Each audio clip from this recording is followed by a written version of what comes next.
মেয়ের সাথে মাকে কথা বলতে গেলে নাকি ডাক্তারবাবুর পারমিশন নিতে হবে। 5 মিনিটের বেশি মেয়ের শ্বশুরবাড়িতে ফোন করে কথা বলাটা নাকি অনধিকার চর্চা, বিলাসিতা। ডাক্তারবাবু তাই মনে করে। ডাক্তারবাবু মানে আমার জামাইবাবু। জানেন, আমার দিদি রূপে গুণে একেবারে লক্ষ্মী প্রতিমার মতো।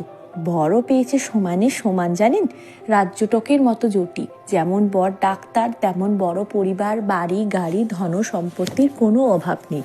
যেমন বাড়িতে খাওয়া দাওয়া, তেমনি মাসে মাসে নিয়ে যায় দিদিকে বিদেশের ট্যুরে। নানান জায়গা দেশ বিদেশে ঘুরিয়ে বেড়ায়। এত সুখ দিদির যে মা বলতে বলতে আপ্লুত হয়ে যায়। পাড়ায় যেখানেই যায় জামাইবাবুর প্রশংসায় মা ভরিয়ে তোলে।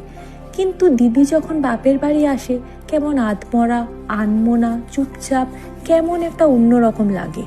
আমি জিজ্ঞাসা করলাম, কিরে এত ঘুরছিস, তাও তোর মনে হাসি নেই কেন? বাড়িতে এলে কেমন একটা আনমনা ভাব।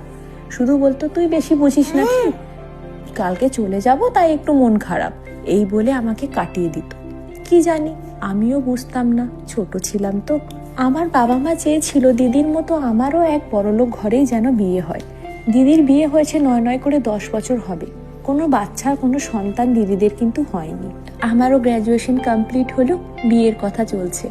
বাবা তো চেয়েছিলেন কোনো ডাক্তার, ইঞ্জিনিয়ার, কোনো বড়লোক ঘরে আমার যেন ঠাঁই হয়ে যায়। তবে জানেন, আমি ছিলাম দিদির একেবারে বিপরীত। বাবার মুখের ওপরে সত্যি কথাটা বলতেও ভয় পেতাম না, এবং মাকেও বলতাম, সবসময় জামাইবাবুর এত প্রশংসা করে বেড়াচ্ছ, পরে যদি জামাইবাবু কোনো খারাপ ব্যবহার করে, পাড়ায় সেই একই লোকগুলোকে গিয়ে বলতে পারবে তো মা যে আমার জামাই এরকম, তুমি তো বেশি করে প্রশংসা করে বলছো। মা বলতো, কেন রে, তোর এত হিংসা কেন দিদির ওপর? আমি বলতাম, হিংসা না, স্পষ্ট কথা স্পষ্ট করে বলতে। দিদিকে তো কখনো হাসতে দেখি না, দিদি তো খুব আনমনা থাকে। কখনো ভেবে দেখেছো? কখনো জিজ্ঞাসা করেছো? মা আমার কথায় খুব বিরক্ত হতো এবং আমাকে বাচাল এবং অসভ্য বলতো। যাই হোক, আমার কলেজেরই আমার ডিপার্টমেন্টের একজনের সাথে আমার বন্ধুত্ব হয়। একই জায়গায় চাকরির সূত্রেও আমরা দুজনা একই অফিসে জয়েন করি। একই অফিস, একই ডিপার্টমেন্ট, একই কলেজ। এত মানুষ থাকতে আমরা দুজন যেন বারবার মিলে যাচ্ছিলাম।